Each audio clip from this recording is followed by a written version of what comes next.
우리가 창세기 저 앞쪽에 보면 아브라함이 기근 때문에 애굽으로 자리를 옮겨요. 그래서 가나안 땅에서 기근 때문에 애굽으로 자리를 옮겼다가 애굽 왕 바로가 사라의 아름다움을 보고 사라를 자기 아내를 삼기 위해서 데리고 갑니다. 하나님께서 바로의 꿈에 나타나셔서 아주 죽을 만큼 무섭게 이 바로를 혼내주시죠. 그래서 결국 바로가 꿈에서 깨어서 아브라함에게 너 왜 나한테 거짓말했느냐? 내가 큰일 날 뻔했다. 야, 이 아내 데리고 빨리 우리나라 떠나라. 큰 재물을 주어서 데리고 가게 했어요. 아마도 이 이스마엘의 엄마인 하갈이 그때 바로가 사라에게 주었던 몸종일 거라고 생각을 해요. 애굽 여인이었거든요. 애굽에서 온 여인이었거든요. 그러니까 이 애굽 왕 바로가 왕비로 삼으려고 했던 여인에게 그 몸종을 준 것이니까 이 출처가 바로 이 하갈의 출신이 애굽인 거죠. 애굽에서 종으로 이 왕이 사라에게 주었던 여자예요. 자, 또 오늘 본문 바로 앞에 20장에 보면 이 아비멜렉이 또 사라를 데리고 갑니다. 이 그랄 왕이라고 20장 2절에 기록이 돼 있어요. 아마 여기도 블레셋 지역이 아닐까 생각할 수 있는데 그 땅에 옮겼더니 아비멜렉이 사람을 보내서 사라를 또 데려갔어요. 그때 아브라함이 뭐라고 했냐면 야 너는 우리가 서로 온누이로 이야기를 하자. 얘네들은 이 사람을 죽이는 것을 밥 먹듯이 하는 애들이니까 네가 나의 아내라고 하면 빼앗아 가기 위해서 나를 죽일지도 몰라. 그러니까 우리가 서로 온누이라고 하자. 이렇게 얘기를 해요. 그러니까 사라의 미모가 굉장히 뛰어났던 것 같아요. 굉장했던 것 같아요. 나이가 거의 90세가 다 되는 나이잖아. 90세. 왜냐하면 90세 출산을 하니까 이삭을. 아무리 봐도 여기는 없네. 기분 나쁘게 생각하지 마. 90이 다 됐는데 왕이 보고 홀딱 반해가지고 데리고 갈 정도면요. 그건 이 세상의 미모가 아니야. 응? 그러니까 야 나는 왜 안 그렇지? 우리 다 안 그래. 그러니까 걱정하지 마. 그렇게 해서 사라를 또 빼앗길 뻔했는데 하나님께서 또 이 아비멜렉에 나타나셔서 말씀하셔서 또 더 많은 재물을 또 주게 하고 다시 사라를 돌려보내는 일을 하게 돼요. 자, 그리고 21장에서 보니까 하나님께서 말씀하신 대로 사라를 돌보셨고 여호와께서 말씀하신 대로 사라에게 행하셨으므로 사라가 임신하고 하나님이 말씀하신 시기가 되어 노년의 아브라함에게 아들을 낳았어요. 그게 아브라함 100세 때의 일이니까 사라는 10살 차이니까 90세에 이삭을 낳았어요. 자, 이 아브라함 86세 때에 이스마엘을 낳았어요. 그러니까 100세 때 낳았으니까 14살 차이예요. 이 이스마엘과 이삭의 나이 차이가 14살 차이가 난단 말이에요. 그 14살 차이면 싸움이 돼야 안 돼요. 커서는 될지 몰라요. 커서는 한 20살 청년, 30살, 30대 중반 싸움이 될 수도 있어요. 그런데 아기 때는 그게 안 돼. 한 5, 6살 먹어도 14살 많은 이스마엘이 여기 자기 마음대로 이 이삭을 휘둘러 댈 수 있거든요. 보면 나중에 보니까 이 이삭이 8일 만에 할례도 받고 다 해요. 그러니까 사라와 아브라함에게 굉장한 기쁨을 줬던 것 같아요. 생각을 해봐요. 하나님께서 약속은 하셨는데 그 약속을 못 믿고 웃었어요. 참나 하나님도 우리 이스마엘이나 그냥 잘 살게 해주세요. 이러고 웃었단 말이에요. 기가 막혀서 웃었어. 그래서 아들 이름이 웃음이라는 뜻의 이삭이에요. 아들 이름도 웃음 때문에 이삭이 됐는데, 하나님께서 약속을 하시는 거 보면은 우리의 계산하고 달라요. 그게 성경에 보면. 그렇다고 해서 요즘 뭐 100세 된 나이에 100세 된 나이에 아이 낳는 사람도 있어. 근데 부인이 뭐 20대 그래. 진짜로 100세는 아니겠지 뭐 80세 돼가지고 막 저 20살 20대에 여자를 저 외국에서 데리고 와가지고 아이를 낳는 사람도 있는데, 이거는 그런 내용이 아니에요. 사라는 이미 이 아이를 낳을 수 없는 그런 몸 상태였어요. 그런데 하나님께서 그의 태를 여시고 아이가 생기게 하시고 이삭을 출산하게 하셨단 말이에요. 그래서 이게 기가 막힌 일이죠. 그러니까 우리의 생각이나 경험으로는 이것을 이해하고 온전히 받아들이는 게 실상은 불가능해요. 그러면 언제 이 하나님의 언약이 이루어지는 걸 언제 알게 될까요? 이삭 나니까 아는 거예요. 이삭을 사라 90세에 이삭을 출산할 때 뭔 생각하겠어요? 그때 우리 영감 100세 때 아들 난다 그랬는데 하나님이 진짜네. 우리 영감 오늘 100세인데 올해가 100세인데 진짜로 아들을 낳았네. 그러면서 하나님의 언약을 떠올리겠지요.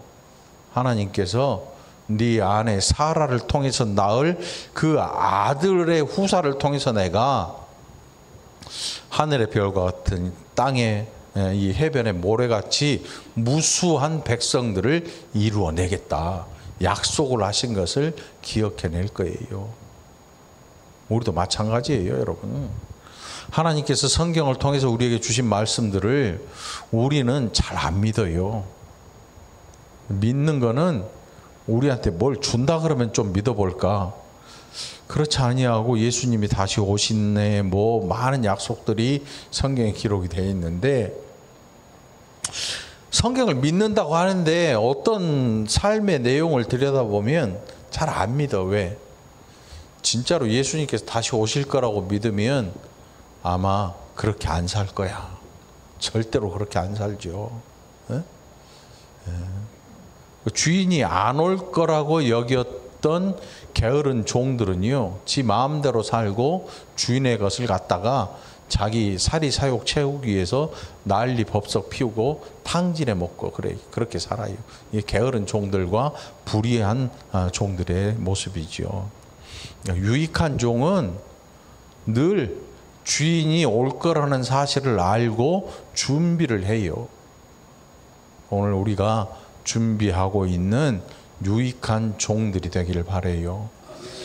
우리 생각은 안 와요. 아직 예수님 아직 오시려면 멀었어요. 아직 멀고 설마 오시겠어? 나 살아있을 때? 이런 생각 다 하고 살아요. 그래서 계획들 세우는 거 보면 영원히 살 것처럼 계획들을 세워요. 근데 그렇지 않아요, 여러분. 금방 오셔요. 금방 오셔요. 그게 아브라함에게 약속하신 하나님의 내용이, 약속의 내용이었어요. 야, 너 100세의 아들을 낳을 거야. 못 믿어요. 그런데 낳고 보니까 믿는 거야. 낳아 보니까 아들이 나왔네? 이삭으로 이름 짓고 8일 만에 할례를 받고 이게 무럭무럭 잘 커요. 응? 기쁨을 주고,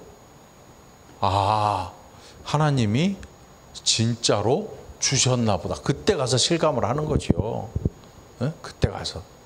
하나님의 약속은 지금 안 믿어진다 그래서 안 이루어지는 일이 아니에요. 성경에 보면 그런 일들이 굉장히 많아요. 그러니까 여러분 하나님 말씀을 믿으시기 바라요. 그 말씀이 이루어진다는 사실 늘 기억하시기를 축원합니다. 아멘. 자, 그렇게 이삭이 자라났고 아이가 자람에 젖을 떼고 이삭이 젖을 떼는 날에 아브라함이 큰 잔치를 베풀었다. 이제 아이가 자기가 할 수 있는 이야기를 할 만한 나이, 젖을 때는 자기가 원하는 것을 뭔가 붙들고 할 수 있는 그런 나이가 되고, 그 나이가 돼서 사라가 이렇게 보는데 하갈의 아들 곧 이스마엘이지요. 이스마엘이 이삭을 놀리고 있어요. 뭐라고 놀렸는지, 뭐라고 놀렸을까요? 요즘 아이들은 엄마들이 나이가 많으면 학교 못 오게 한다며. 우리 저 인천의 목사님 딸내미 결혼 15년 만에 얻었잖아요. 그러니까 거의 지금 엄마가 집사람보다 1살인가 2살인가 많으니까 중3이잖아요 지금. 지금은 그나마 학교 가도 괜찮은데 옛날엔 학교 오면 별로 안 좋아했대. 화장 좀 진하게 하고 남자애들도 그래요. 엄마가 좀 나이 들어 보이면 엄청 싫어해. 못 오게 학교에. 애들이 할머니라고 놀린대. 엄마가 아니고. 학부형들 엄마들 다 오세요 그래 갔는데 엄마가 나이 들어 보이면 엄마 할머니라고 애들이 놀리나 봐. 야, 너는 엄마가 아니고 할머니냐? 놀리니까 애가 싫은 거지. 그러니까 엄마 보고 엄마 화장 좀 진하게 하고 와. 옛날 우리 지웅이도 집사람한테 그랬다는데 엄마 화장 좀 하고 오라고. 화장빨 좀 세우고 오라고. 진하게.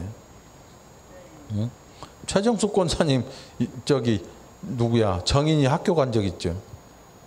안 가봤어? 아, 우진이 때 가봤나?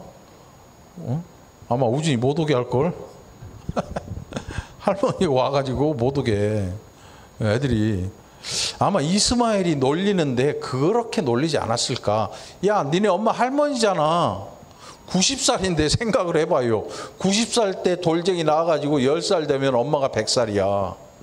엄마가 100살. 아버지는 110살이야. 이제 10살인데. 아마 이스마엘이 그걸 가지고 놀렸을 것 같아요. 그러니까 굉장히 악한 놀림이죠, 이게. 부모를 가지고. 조폭도 안 건드리는 부모. 부모 요구하면 끝장난대잖아요. 부모를 가지고 이렇게 놀리지 않았을까. 그러니까 그걸 본 사라가 참을 수가 없는 거지. 그래서 아브라함에게 내쫓아라. 나 이게 더 이상 이 기업을 이 하갈이라는 이 몸종과 그의 아들이 누리지 못할 거다. 그래서 집에서 내쫓아 보내요. 그런데 사라는 내쫓지만 사실 이스마엘이 아브라함에게 어떤 아들이에요? 노년에 얻은 86살에 얻은 자기의 씨로 잉태해서 낳은 자기의 자식이란 말이에요. 여자인 사라에게는 굉장히 화나는 일이겠지만 아브라함 자신에게는 자기가 길러온 14년을 정들여서 아빠 하면서 쫓아다녔을 거 아니야. 생각을 해봐요. 입양을 해도 아빠 하고 쫓아다니면 정이 드는데 내 씨로 낳은 아들이 그것도 사라가 일부러 나라 그래서 준 여종의 몸에서 낳은 아들인데 그 아들이 아빠 쫓아다니면서 어리광 부리고 해봐. 안 이뻤겠어요? 이뻤을 거라고. 근데 사라 앞에서는 이쁜 태를 못 냈겠지. 응? 왜? 세상이 원래 그렇잖아요. 그 앞에서 이쁜 척 해봐. 이쁘다 그래봐. 확 그냥 이렇게 되지 않겠어요?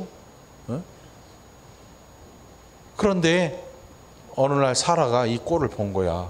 이스마엘이 이삭을 놀리고 있는 거. 그것도 굉장히 정말 놀려서는 안 되는 놀림거리로 이 아들을 힘들게 하는 걸 보고 이 아브라함에게 얘기를 해요.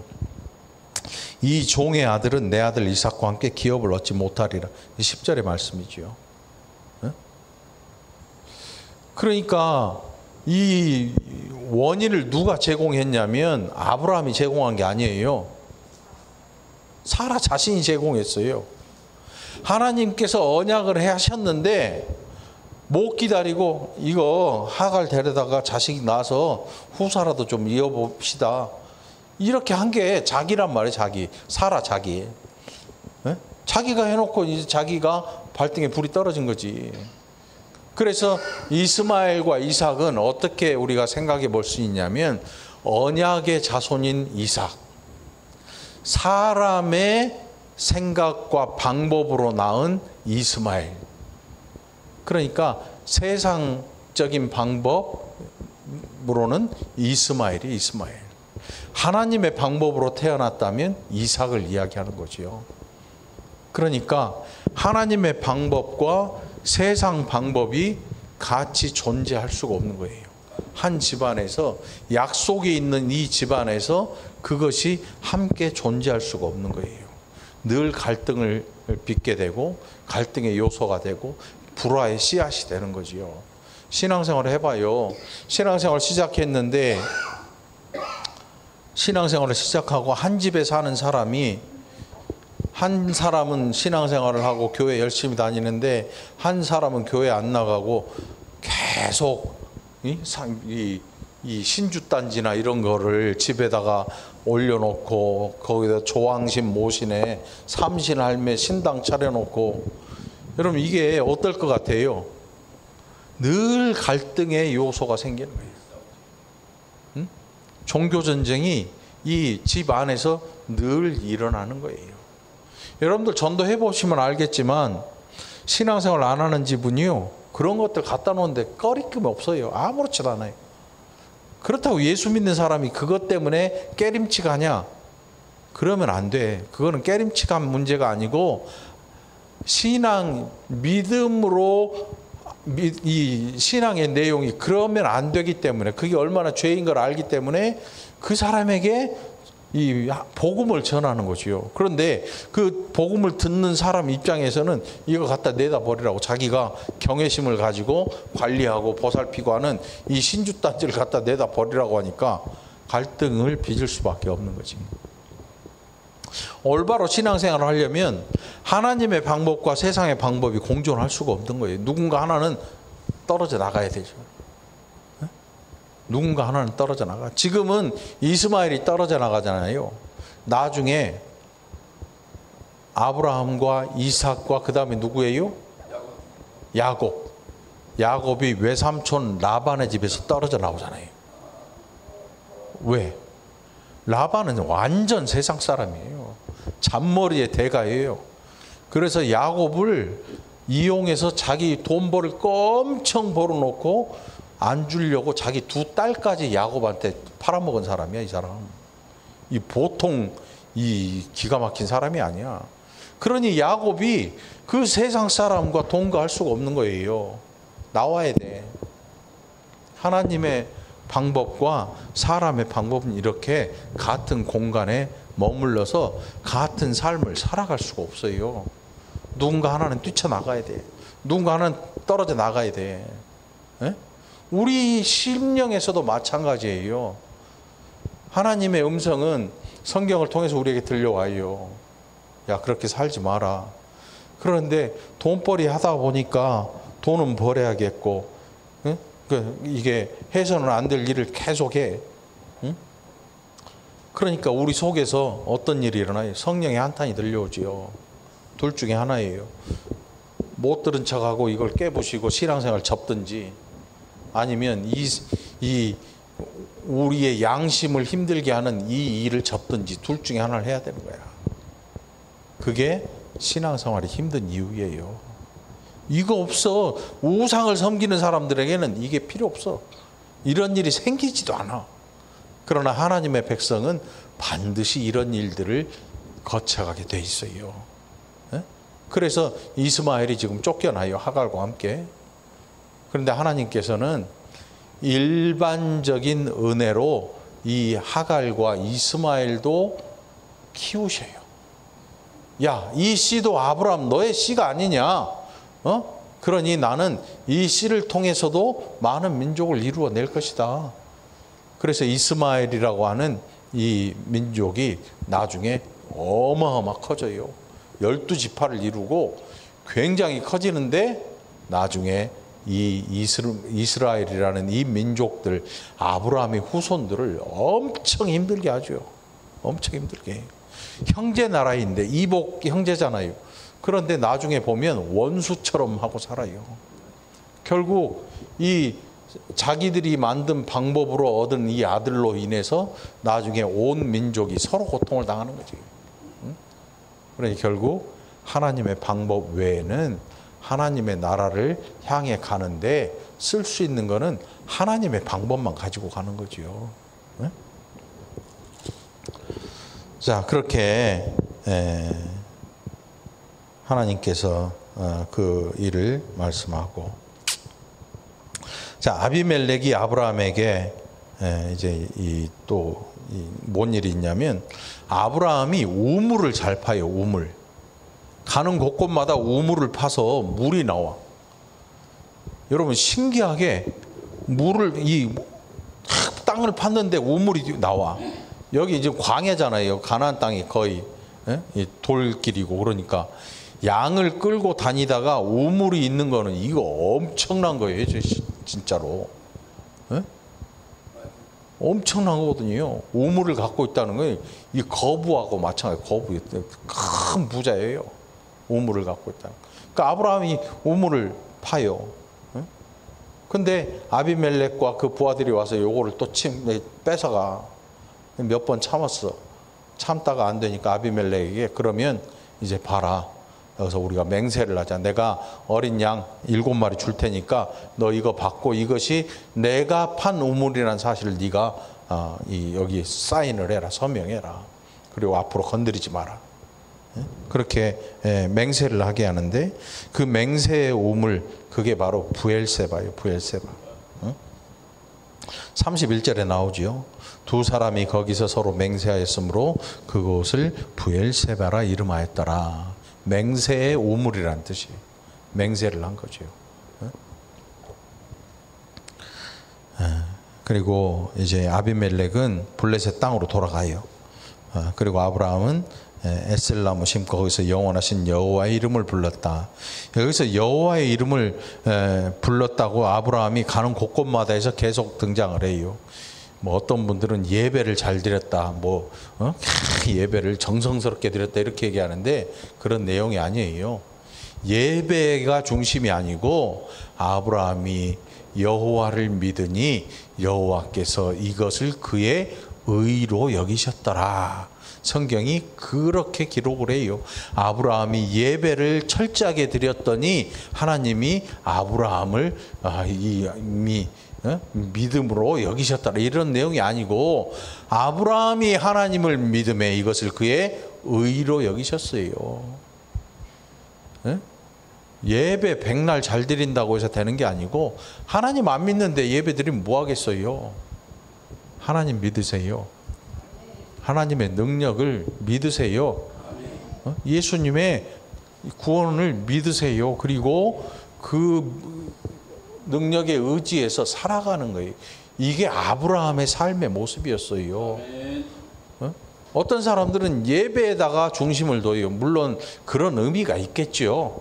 예배를 잘 드리는 사람은 하나님을 잘 믿는 사람이다라는 의미를 두고 있겠지만, 어떤 때 보면 그게 아니고 나가서 어떻게 살든 예배를 열심히 드리면 된다라고 이렇게 강조를 하는 그런 분들도 실제로 없잖아 있어요. 그런데 그건 틀린 말이에요. 그 예배는 하나님 안 믿는데 자기 좋으려고 드리는 예배, 그거 뭐 어디다 써요? 필요 없죠. 자기 좋으려고 드리는 예배. 그게 무슨 예배냐면 자의적 숭배야. 그게 나 좋으려고 하나님을 섬기는 모습만 갖추는 거지. 자의적 숭배라고 그러거든요. 우상 숭배하고 똑같은 거이고. 아브라함이 여기서 에셀나무를 심고 거기서 영원하신 여호와의 이름을 불렀으며, 이게 바로 하나님과 함께 동행했고 하나님의 하나님 되심을 믿고 맡기는 거예요. 우리가 삶을 맡긴다 그러잖아요. 우리의 삶을 주께 맡깁니다. 그러니까 아무것도 안 하고 막 이렇게 그냥 인형처럼 이렇게 맡겨가지고 이 무슨 뭐라 그래 이거 꼭두각시 인형처럼 하나님이 나를 조정하셔가지고 이렇게 하겠지. 그게 아니고 엄청난 의지를 가지고 하나님의 말씀에 순종하기 위해서 다른 것들을 거절하고 거부하고 쫓아내고 하는 이런 의지적인 이것을 가지고 하나님을 믿는 거예요, 여러분. 하나님을 믿는다고 하는 믿음은요, 우리의 의지와 결단이 필요한 거예요. 왜냐하면 믿음의 요소가 아닌 것에 대해서 이스마엘을 내쫓듯이 쫓아내야 되거든요. 때로는 무교절에 온 집안에 다 뒤져가지고 누룩덩어리를 찾아서 아낌없이 버려야 되는 것처럼 우리 안에 있는 이 신앙생활, 신앙과 무관한 이런 것들을 다 찾아서 내다 버리는 의지와 결단이 필요한 거거든요. 이게 신앙이에요. 이게 여호와의 이름을 부르고 사는 거예요. 입에서 그냥 복음성가 흥얼거린다고 신앙이 있는 게 아니고 하나님에 대해 의지적인 믿음을 가지고 의지적인 믿음을 가지고 인격체이신 하나님을 믿고 우리가 사망의 음침한 골짜기를 지날지라도 해를 입거나 두려워하지 않을 것은 주께서 나와 함께 하시는 믿음을 가지기 때문인 거예요. 여러분들도 의지적으로 인격적인 하나님을 믿고 의지할 수 있기를 간절히 축원합니다. 그가 블레셋 사람의 땅에서 여러 날을 지냈더라. 왜 성경이 그가 이 블레셋 사람의 땅에서 여러 날을 지냈더라 이렇게 얘기하냐면 돌아갈 땅이 따로 있다는 사실이에요. 블레셋 땅은 아브라함의 땅이 아니야. 하나님이 약속한 땅은 어디예요? 가나안 땅. 처음에 아브라함이 약속을 가지고 알지 못하고 떠났는데 하나님께서 그의 발걸음을 인도해서 가나안에 이르게 하신 그 가나안 땅. 블레셋은 그의 땅이 아니야. 약속의 땅이 아니야. 그래서 블레셋 땅에서 아무리 오래 살아도 거기는 아브라함의 땅이 아닌 거죠. 응? 우리는 어때요? 우리가 지금 이 땅에서 두 발 딱 딛고 먹고 잘 싸고 잘 살고 막 열심히 살잖아. 그런데 우리는 돌아갈 본향이 있어요. 돌아갈 본향이 어디예요? 뭐 경기도 포천 뭐 이런 데 아니잖아. 강원도 속초 전라도 광주 뭐 이런 데가 우리의 본향 아니에요, 여러분. 그리스도인의 본향은 어디라고요? 하나님 나라예요. 하나님 나라. 천국 하나님 나라. 아브라함에게도 본향이 있어요. 가나안이 그에게 약속의 땅이지만 나중에 가나안에서 사는 모습을 보면 그가 말뚝박은 집을 안 지어요. 박은 고정된 집을 짓지 않고 장막을 가지고 이동하면서 살아. 이동하면서. 그 이유가 뭐냐면 히브리서에서 돌아갈 본향을 생각했다. 아브라함에게 돌아갈 본향이 어디였을까요? 하나님 나라 천국이야. 천국. 아브라함이 갔던 나라하고 우리가 가고 싶어하는 기다리는 나라가 같아요. 다르면 말이 안 되잖아요. 그러니까 여러분 그 소망 가지고 살기를 바랍니다. 이 땅이 우리 삶의 전부인 것처럼 여기지 말고 돌아갈 본향이 있다는 사실을 기억하고 그 하늘에 그 나라에 우리의 모든 것들을 갖다 놓을 수 있는 은혜의 사람들 되기를 간절히 축원합니다. 기도합시다. 하나님 감사합니다. 우리가 얼마나 때때로 믿음이 없이 살아가는지, 하나님의 존재를 의심했는지, 이제 그런 어리석은 자들이 되지 않게 하시고 하나님의 방법을 늘 기억하고 하나님의 임재를 늘 기억해서 하나님의 존재를 알고 믿음으로 하나님과 함께 동행하는 귀한 믿음의 백성들 되게 하시옵소서.